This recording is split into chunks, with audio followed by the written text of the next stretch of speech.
بسم اللہ الرحمن الرحیم۔ آج میری شادی تھی اور میں بہت خوش تھی۔ میری شادی بہت دور کے رشتہ داروں میں ہو رہی تھی۔ وہ پنجاب میں رہتے تھے اور ہم سندھ کے رہنے والے تھے۔ ہم کبھی ایک دوسرے کے گھر نہیں آئے تھے۔ میں نے ساس اور سسر کے بارے میں سنا تھا کہ وہ بہت ہی غصے کے تیز ہیں۔ مجھے غصے سے بہت ڈر لگتا تھا۔ میں نہیں چاہتی تھی کہ میرا رشتہ جہاں ہو، مگر میں نے ابو کے کہنے پہ تسلیم کر لیا۔ ہم لوگ غریب تھے اور اسی وجہ سے میرے رشتے آتے ہی نہ تھے۔ میں 30 سال کی ہو چکی تھی، اس کے باوجود میرا کوئی رشتہ نہیں آیا تھا۔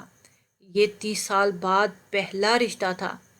ماں باپ نے انکار کرنا مناسب نہ سمجھا۔ میرے بالوں میں بھی سفیدی چلکنے لگی تھی اور اس چیز کا غم میری ماں اور میرے اندر کھوکھلا کر رہا تھا۔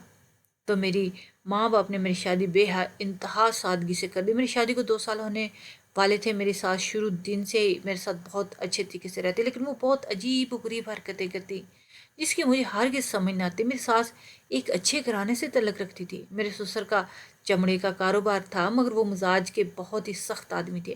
ان کے سامنے سب کو سانپ ہی سونگھ جاتا تھا، اور ماں تو ان سے بہت ہی دبی رہتی۔ میری ساس ایک چابی کو ہمیشہ اپنے گلے میں ڈال کے رکھتی۔ وہ چابی ان کی اپنی جان سے زیادہ عزیز لگتی تھی۔ مجھے ایسے لگتا تھا جیسے اس چابی میں ان کی جان ہے۔ شادی کے دوسرے دن ہی میں دیکھتے آ رہی تھی، وہ ہر روز کپڑے مجھ سے دلواتی جو کہ ان کے اپنے نہیں ہوتے تھے۔ وہ بغیر سکائے اپنی الماری میں رکھتی تھی۔ مجھے بہت حیرت ہوتی کہ وہ ایسا کیوں کرتی ہے۔ ایک دن تنگ آ کر اپنے شوہر کو اماں کی حرکتوں کا بتایا تو مجھ سے جھگڑنے لگے۔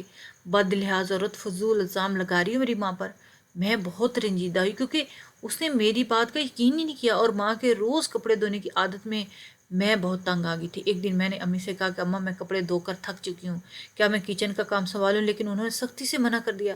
مجھے بے حد غصہ آیا۔ ایک دن میں نے اماں کے کمرے میں کھانا دینے جا رہی تھی کہ اماں تکیے کے نیچے کچھ چھپا رہی تھی۔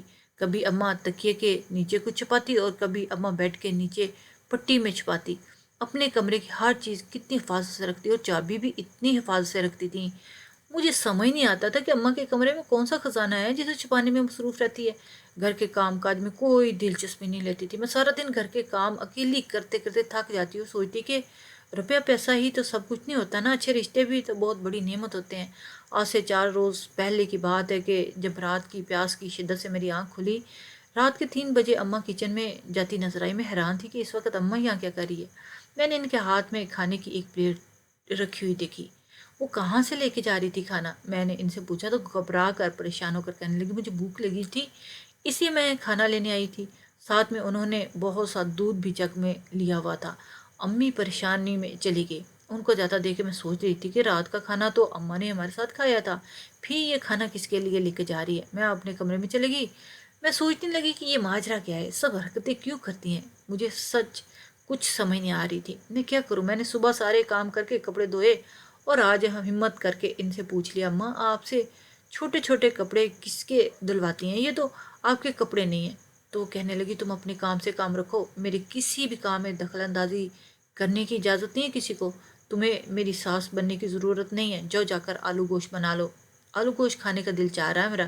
وہ آئے تھے اپنے من پسند کے کھانے بنواتی، کبھی کہتی کہ کھیرا کھانے کا دل چاہ رہا ہے، کبھی کہتی کہ کسٹرڈ بنا لو، کبھی کہتی کہ نوڈلز کھاؤں گی، اور سارا کھانا اپنے کمرے میں لے جاتی، دروازہ بند کر کے رکھ لیتی اور مجھے ایک لقمہ تک نہ دیتی۔ کبھی کبھی مجھے بہت غصہ آتا کہ ایسی نفسیاتی عورت تھی میرے نصیب میں تھی۔ میری ماں کی حرکتیں جو اپنی آنکھوں سے دیکھ چکی تھی وہ معمولی تو بالکل نہیں تھی کہ ان کو نظر انداز کیا جا سکتا۔ ایک دن ایک عورت چوڑیاں بیچنے آئی تو اماں نے اپنے ہاتھ کے سائز سے چھوٹی چوڑیاں خریدی۔ میں نے پوچھا، اماں یہ کس کے لیے لے رہی ہو؟ تو کہنے لگی، میں اپنی بھتیجی کے لیے لے رہی ہوں۔ مگر اماں کی بات میں کوئی صداقت نہیں تھی، نہ جانے وہ چوڑیاں کس کے لیے خرید رہی تھی۔ ایک دن اماں نے کہا کہ میں نہانے جا رہی ہوں، تو میں نے سوچا کہ لگے ہاتھوں اماں کے کمرے کی تلاشی لے لوں۔ اماں کے کمرے میں ایسا کیا ہے؟ اماں نے کہا، سالن چڑھا دو۔ میں نے کہا ٹھیک ہے، اور اپنے کام میں لگ گئی۔ میں اماں کے کمرے میں تلاشی لینے جا رہی تھی، اچانک عارف آ گئے اور مجھے بے چینی نے آن گھیرا۔ مجھے بہت غصہ آیا کہ آج بہت اچھا موقع تھا، میں اماں کے کمرے کی تلاشی لے لیتی کہ عارف کی آمد ہوگی۔ میرا پلان کینسل کر دیا۔ عارف گھر کے اکلوتے ثبوت تھے اور مزاج میں غصہ بھی باپ پر وراثت میں ملا تھا، اس لیے میں بھی ان سے بہت ڈرتی تھی، ان سے کچھ شیئر بھی نہیں کرتی تھی۔ عارف اپنی چیک بک لینے آئے تھے، کہنے لگے کہ فرا ذرا میری چیک بک تو ڈھونڈنے میں میری مدد کرو۔ جب چیک بک نہ ملی تو عارف نے مجھے خوب سنائی، جبکہ میرا اس میں کوئی قصور بھی نہیں تھا۔ وہ اپنی چیزیں خود رکھتے تھے۔ کافی دیر محنت کرنے کے بعد عارف کو چیک بک مل گئی۔ کچھ دیر بعد عارف جا چکے تھے، میں بھی باہر صحن میں چلی گئی۔ تھوڑی دیر بعد محلے سے ایک عورت آئی، وہ حاملہ تھی۔ میری اماں کو اس کو ہدایت دے رہی تھی کہ اماں نے مجھے دیکھا تو اپنے پاس بلا لیا۔ میں نے سلام کیا اور شربت بنانے کے بہانے اٹھ گئی۔ تھوڑی دیر بعد مجھے سرگوشی سنائی دی جو ہماری پڑوسن کی تھی، وہ کسی ڈاکٹر کے چیک کروانے کا بول رہی تھی۔ مجھے ان کی باتوں پر اپنے اندر خالی پن محسوس ہوا۔ رات کا وقت تھا، اماں اپنے کمرے میں سونے جا چکی تھی کہ اچانک مجھے بادل گرجنے کی آواز سنائی دی کہ میں جلدی سے ننگے سر ننگے پاؤں چھت پر بھاگی۔ مجھے یاد آیا کہ میں نے چھت پر کپڑے سکھائے ہوئے تھے، بارش میں گیلے ہو جائیں گے۔ میں چھت پر پہنچی تو میری آنکھیں باہر نکلنے کو تھیں کیونکہ اماں چھت کے بیچوں بیچ کھڑی تھی۔ وہ بھی شاید کسی کام سے آئی تھی، لیکن کیا انہوں نے وہی سوٹ پہنا تھا جو میں نے دھویا تھا؟ اماں نے پیچھے مڑ کر دیکھا تو گھبرا گئی اور کہنے لگی کہ وہ بھی کپڑے لینے آئی تھی۔ مجھے فکر تھی کہ تمہاری محنت ضائع نہ ہو جائے۔ ان کی زبان لڑکھڑا رہی تھی، جھوٹ بول رہی تھی۔ میں نے ان سے کچھ نہ کہا اور کپڑے اتارنے لگی اور ساتھ ہی نیچے چلے گی۔ میں نے اپنے کمرے کا رخ کیا، دماغ میں الجھن کا جال ختم نہیں ہو رہا تھا۔ مجھے ماں کی عجیب حرکتوں نے الگ راستے کا راہ بنا دیا تھا۔ نہ جانے کیا راز تھا اس سب عجیب و غریب حرکتوں کے پیچھے۔ رات کو اتنی ٹھنڈ میں باہر جانا، یہ سوچ سوچ کے مجھے پتہ نہیں چلا کہ میری آنکھ ہی لگ گئی۔ اگلے دن اماں کی چابی گم گئی۔ ماں نے پورے گھر میں ہنگامہ کر دیا، میری چابی گم ہو گئی ہے۔ ابا نے پوچھا پھر ایسا کیا ہے تمہاری الماری میں جو تمہیں چابی کی اتنی فکر ہو رہی ہے؟ کوئی بات نہیں، میں دوسری چابی بنوا دوں گا، ٹینشن نہ لے۔ میرا تجسس بڑھتا جا رہا تھا۔ صرف ایک چابی کی اس قدر بے چینی ہونا عام بات نہیں تھی۔ میں بہت پریشان تھی، سوچ سوچ کر ہلکان ہوئے جا رہی تھی کہ آخر سچ تک کیسے پہنچوں، کیونکہ اماں اپنے کمرے سے نکلنے والی نہیں تھی۔ کچھ تو کرنا تھا۔ میں نے عارف سے بات کرنے کی ٹھانی۔ رات جب گھر آئے تو میں نے ان سے کہا عارف کیوں نہ اس بار اماں ابا کو کہیں بھیج دیا جائے، کہیں گھومنے کے لیے۔ اماں گھر میں رہ رہ کے تھک جاتی ہیں اور ابا کا کاروبار سنبھال سنبھال کر آخر یہ اتنا پیسہ کس کے لیے جب انسان اپنے اوپر خرچی نہ کرے۔ میں نے تھوڑی دو چار باتیں کی اور اماں کی ہمدردی میں بولی۔ عارف بے انتہا خوشی ہو اور میرا ہاتھ پکڑ کہنے لگے تم میری ماں کا کتنا خیال رکھتی ہو، تمہیں ماں کا کتنا خیال ہے، تم ٹھیک کہہ رہی ہو فرحاں، اماں ابا کا تھوڑا ذہن فریش ہو جائے گا۔ عارف نے بہت پیار سے اماں ابا کو بتایا کہ فرح چاہتی ہے کہ آپ لوگ کہیں گھومنے چلے جائیں اور زندگی کو انجوائے کریں۔ ابا عارف کی بات سن کر سوچ میں پڑ گئے، انہوں نے صاف انکار کر دیا۔ مجھے اپنا منصوبہ خاک ہوتا دکھائی دیا۔ کچھ دنوں بعد اماں کو اپنے کسی عزیز رشتہ دار کے ہاں شادی پہ جانا پڑا۔ عارف تو صبح سویرے ہی جا چکے تھے، میں گھر میں اکیلی تھی اور کیا ہو سکتا تھا میرے پاس۔ میں نے جلدی سے کنڈی لگائی اور اماں کے کمرے میں آ گئی۔ اماں کا کمرہ گھر کے تمام کمروں سے بڑا تھا۔ چاروں طرف نظریں گھمائی، سوچنے لگی کہ کیسے راز تک پہنچوں۔ ہر ایک چیز کو میں نے دیکھ لیا، شاید اماں نے کسی چیز میں رکھ رکھی ہو۔ 2 گھنٹے کی محنت کے بعد بھی مجھے کچھ حاصل نہ ہوا۔ ایسی کوئی چیز ہاتھ نہ لگی جو اس تک مجھے پہنچا سکے۔ میں مایوسی سے باہر جانے لگی کہ میں نظر الماری پہ پڑی۔ میں نے سوچا کیوں نہ چھری یا کسی اوزار سے کھولا جائے۔ اپنی سوچ پر عمل کرنے کے لیے میں کچن کی طرف بھاگی اور وہاں سے چھری لا کر تالا کھولنے کی کوشش کرنے لگی، اور میری قسمت کچھ نہ ہو سکا۔ مجھے بڑا غصہ آیا، اتنا تردد کرنے کے بعد بھی تالا نہ کھل سکا جس نے میری دن رات کی نیند حرام کر رکھی تھی۔ میں اماں کے کمرے سے مایوس ہو کر نکلے، اپنے کمرے میں آ کر بیٹھ گئی۔ ذہن بری طرح خراب ہو گیا تھا، ساری کڑیاں کسی بڑی بات کی طرف اشارہ کرتی نظر آ رہی تھی، کیونکہ گلے میں چابی ڈال کر گھومتی ایسا بھی کیا ہے جو بہت قیمتی ہے اور اماں صاحب کی نظروں سے بچانا چاہتی ہے۔ میں تو سوچ کر تھک چکی تھی۔ ذہن میں خیال آیا کہ میں کسی دن اماں کو نیند کی گولیاں دے کر اماں کے گلے سے چابی لے کر الماری کھولوں گی۔ اچانک سے میرے دل میں خیال آیا کہ میں رات کے کمرے میں چھپ جاؤں، سارا حال دیکھوں، کپڑوں کا کیا راز ہے۔ میں نے دل میں پکا ارادہ کر لیا۔ میں اپنے کمرے میں آرام کر رہی تھی جب اماں بہت غصے کے عالم میں میرے کمرے میں آئی اور میرا ہاتھ بڑے غصے سے پکڑ کر بولنے لگی تم نے میرے کمرے کی تلاشی لی؟ تمہاری جرت کیسے ہوئی بے شرم بد لحاظ لڑکی، آخر کیا لینے گئی تھی اور کس کی اجازت سے میرے کمرے میں گئی تھی؟ ان کی آنکھوں میں جیسے شعلے برس رہے تھے۔ زندگی میں پہلی بار میں نے اتنا غصے میں ان کو دیکھا۔ ان کو کیسے پتا چلا کہ میں ان کے کمرے میں گئی تھی؟ اماں نے کہا آنے دو تمہارے شوہر کو، بولوں گی تمہاری بیوی نے میرا جینا حرام کر دیا۔ اماں کی بات سن کر میں بہت پریشان ہوئی، کیونکہ اگر عارف کو پتہ چل جاتا تو نہ جانے کیا کرتا۔ میں نے اماں کے سامنے ہاتھ جوڑے، مجھے معاف کر دے، آئندہ میں یہ نہیں کروں گی۔ اماں تو باہر چلے گی۔ میں روتے ہوئے اللہ سے دعا کرنے لگی کہ اماں عارف کو کچھ نہ بتائے۔ اماں نے ان کو کچھ نہ بتایا، لیکن اس دن کے بعد اماں کی نظریں ہر وقت مجھے کھوجنے میں لگی رہتی۔ میں ان سب کو چھوڑ کر ان کا خیال رکھی۔ ان دنوں کاروبار کی وجہ سے ابا اور میرے شوہر کو 15 دن کے لیے باہر جانا پڑا۔ اب گھر میں صرف میں اور میری ساس اکیلی تھی۔ میری ساس مجھے دن رات کام میں مصروف رکھتی۔ انہی دنوں میں بھول چکی تھی کہ مجھے کسی بات کا بھی پتہ لگانا تھا۔ اماں رات کے کام پر لگا دیتی، نہ جانے انہیں کیا ہو گیا تھا۔ اماں اور میں ایک ہی کمرے میں سوتے تھے۔ ابھی تک اماں نے میرے سامنے کوئی ایسی حرکت نہیں کی جس سے مجھے شک ہو جائے۔ یہ 7ویں دن کی بات تھی جب اماں کو میں نے کچن میں کافی ساری چیزیں کھانے کی لے جاتے دیکھا۔ اماں سارا سامان برتن میں بھری تھی۔ مجھے جاننے کی جستجو ہوئی کہ ماں یہ کہاں لے کے جائے گی ابھی اور کس کو دے گی۔ ابھی میری حیرت دور نہ ہوئی تھی کہ ماں نے مجھے واپس آتے دکھائی دی۔ میں جلدی سے ان کے آنے سے پہلے سونے کے لیے لیٹ گئی۔ مجھے بہت حیرانگی ہوئی، یہ کیا ہو رہا ہے اور کھانا بیڈ کے نیچے رکھنے کا مقصد کیا ہے؟ میری تو سانسیں رکنے لگی۔ ان کی حرکتوں سے مجھے بے حد خوف محسوس ہونے لگا۔ یہ عام بات نہیں تھی جن کو نظر انداز کیا جا سکتے۔ میرا دل آگے کی کارروائی کا انتظار کرنے لگا۔ وہ اب اور کیا کرے گی؟ لیکن وہ اپنے پلنگ پر گھوڑے بیچ کر سو جاتی۔ میری نیند آنکھوں سے کوسوں دور تھی۔ مجھے مجبور کر دیا گیا اپنی حرکتوں سے۔ اب میں حقیقت تک پہنچ کروں گی۔ میں نے ساری رات سوچتے ہوئے گزار دی، اس سب سے نکلنے کا حل کیا ہے؟ آج اماں کے میکے والے آ رہے تھے۔ مجھے اماں نے بہت سارا اور طرح طرح کے کھانے بنانے کا بولا۔ میں نے کھانا تیار کر کے اماں کو بتایا۔ تب تک ان کے مائکے والے بھی آ چکے تھے۔ اماں نے ان سے میرا تعارف کروایا۔ اماں کی بھانجی مجھ پر مسلسل طنز کے تیر برسا رہی تھی۔ میں نے بہت مشکل سے یہ باتیں برداشت کی۔ اماں نے مجھے اپنے کمرے سے پان دان لانے کے لیے کہا کیونکہ ان کی بھابھی بہت شوق سے پان کھاتی تھی۔ آج سب پان کھائیں گے۔ جلدی سے اماں کے کمرے میں آئی اور پان دان باہر لے جانے لگی۔ میرا پاؤں مڑا اور پان دان نیچے گر گیا۔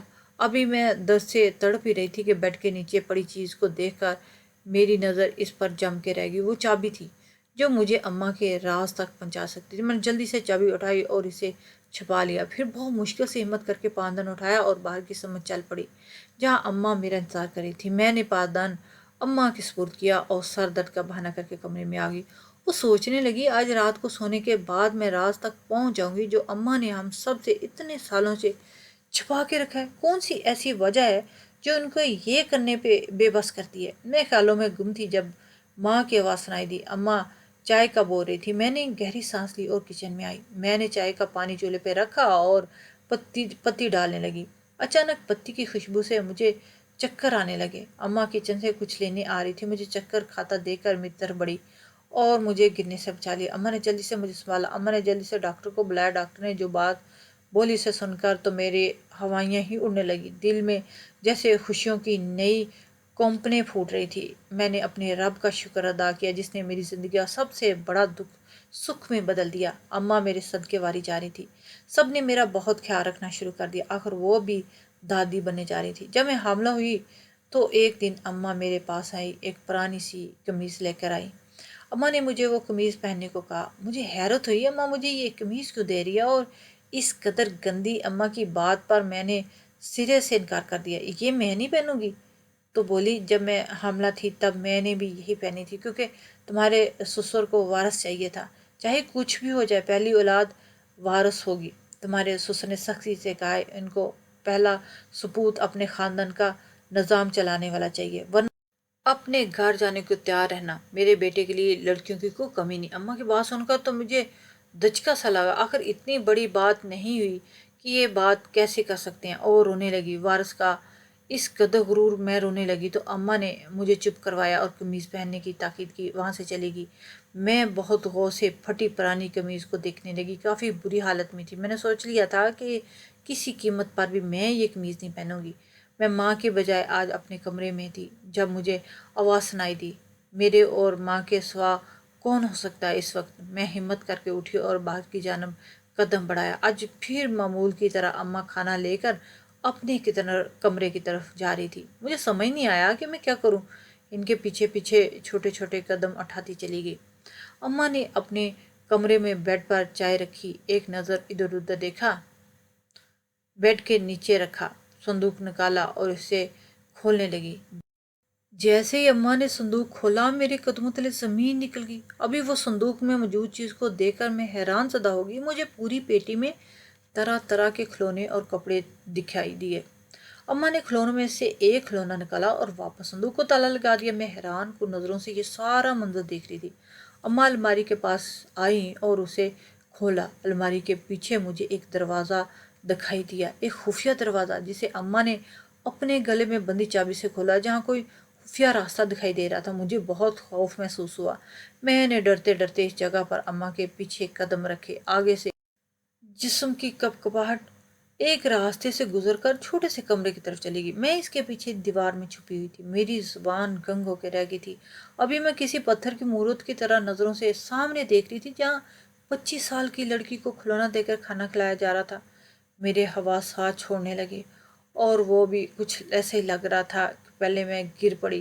میں نے پاس پڑی گٹھڑی کو تھاما کہ اچانک اماں مڑ کر مجھے دیکھنے لگی۔ مجھے دیکھتے ان کا رنگ پھیکا ہو گیا، چہرہ بالکل سفید پڑ گیا تھا۔ ان کو سمجھ آ چکا تھا کہ میں ساری حقیقت جان چکی ہوں۔ اماں نے خود کو سنبھالا اور میرے سامنے آ کھڑی ہوئی۔ مجھے ماں پر بے حد غصہ تھا۔ وہ یہ سب کیا کھیل کھیل رہی تھی، کیا کھیل رچا رہی تھی؟ ان سے سوال کیا، یہ کون ہے، یہ بچی، اسے چھپا کے کیوں رکھا ہے آپ نے اتنے سالوں سے؟ اگر آپ نے مجھے سچائی کا نہ بتایا تو میں بھی ابھی ابا کو فون کر لوں گی اور سب بتا دوں گی۔ میری بات سن کر وہ رونے لگی۔ اماں ساری کہانی بتانے لگی۔ جب شادی ہوئی تو ہم بہت قریب تھے۔ عارف کے ابو کافی گرم مزاج تھے، شروع ہی سے جابر اور ظالم۔ انہوں نے شادی کے بعد مجھے کوئی سکھ نہ دیا، کہیں آنے جانے نہ دیتے، بس ہر وقت پردے میں رکھتے۔ شادی کے تیسرے دن ہی ان کے گھر والوں نے رٹ لگا دی وارث کی۔ انہیں بیٹی کے نام سے نفرت تھی۔ ہمیں اب وارث چاہیے۔ اقبال نے مجھے دن رات تانے دیے۔ میں بہت پریشان رہنے لگی۔ ایک دن جب میں گھر میں اکیلی تھی، ان سب باتوں کی وجہ سے میں نے پیر بابا کے مزار پر جا کے منت مانگی، میری اولاد ہو جائے، اور میں روز اس کا دیا جلانے مزار پر جانے لگی۔ ابھی ایک رات میں واپسی آ رہی تھی کہ میرے کانوں میں سرگوشی ہوئی۔ وہ کسی بچے کے رونے کی آواز تھی۔ میں فوراً آواز کی سمت پڑی۔ جنگل میں درختوں کے بالکل ساتھ ایک بچہ سفید کپڑے میں لپٹا رونے لگی کہ کون بد نصیب ہے جو اس طرح اپنی اولاد کو بے یار و مددگار چھوڑ کر چلا گیا۔ مجھے بچے بے حد پسند تھے، لہٰذا میں بچے کو اپنے ساتھ لے آئی اور اس کو پالنے لگی۔ میری جس چیز کو بھی ہاتھ لگاتی اس میں برکت ہو جاتی۔ یہ میری آزمائی ہوئی بات تھی۔ جب یہ میرے پرس کو ہاتھ لگاتی تو گھر کے رزق میں برکت ہی برکت ہوتی۔ اس کا ذہنی توازن خراب تھا۔ میں اسے چھپا کے رکھتی تھی کیونکہ اقبال کو صرف اور صرف وارث چاہیے تھا، میری طرح ہی مرد ہو، مضبوط ہو، طاقتور بھی ہو۔ مجھے ان کی سوچ پہ بہت افسوس ہوتا۔ میں بے بس ہو کے رہتی، کیا کر سکتی تھی؟ جیسے یہ بڑی ہوئی، میرے دن بدل کے کاروبار میں برکت ہونے لگی۔ میں نے کہیں سنا تھا کہ جہاں ایسے بچے ہوتے ہیں ان کی دعائیں بہت جلد قبول ہوتی ہیں۔ میں نے اسے اپنی اولاد کے لیے بہت دعا کروائی۔ اللہ پاک نے مجھے عارف عطا کیا۔ میں بہت زیادہ خوش تھی، اور دل میں ایک بات کا ڈر تھا کہ ہم کبھی سامنے نہ آ جائے۔ بس اسے چھپا کے رکھا۔ جو قمیض تم کو دی وہ اس نے مجھے عارف کے وقت دی تھی، تبھی میرا عارف پیدا ہونے والا ہوا تھا۔ میں نہیں چاہتی جو میرے ساتھ ہوا وہ تمہارے ساتھ بھی ہو۔ اماں کی باتیں سن کے مجھے بہت افسوس ہوا۔ ابا کی سوچ پر مجھے بے حد دکھ ہوا۔ بیٹا پیدا کرنا عورت کے ہاتھ میں نہیں ہے۔ اماں سے معافی مانگنے لگی کہ میں نے ان کو بہت غلط سمجھا۔ ابھی ہم بات ہی کر رہے تھے کہ میرا فون بجا۔ خبر سننے کو ملی۔ ایسا لگا مانو کسی نے کانوں میں پگھلا ہوا سیسا ڈال دیا ہو۔ میرے سسر اور شوہر کا خطرناک ایکسیڈنٹ ہو گیا تھا، اور سسر موقع پر ہی انتقال کر گئے تھے۔ یہ سن کر تو اماں بے ہوش ہو گئی تھی۔ عارف کی حالت بہت بری تھی، اور ابا کو آج تکبر کی سزا مل چکی تھی۔ میں اپنے نصیب پر صبر کر گئی تھی، کیونکہ رب بہتر لے کر بہترین عطا کرتا ہے۔ میں ہر حال میں خوش تھی۔ اماں کی بے بسی میرا کلیجہ کاٹتی تھی۔ اس غم نے اماں کو چار پائی سے لگا دیا تھا۔ میں اس لڑکی کو باہر لے آئی اور اپنے ساتھ رکھنے لگی۔ میری اس نیکی کے بدلے اللہ تعالیٰ نے مجھے چاند سا بیٹا عطا کیا۔ جو باپ اپنی بیٹی سے نفرت کرتے ہیں ان کو سب سے زیادہ محبت بھی ان کو ان کی بیٹیوں سے ملتی ہے۔ بیٹیاں بوجھ نہیں ہوتی، کبھی بھی بیٹیوں جیسا سہارا بیٹے نہیں ہوتے۔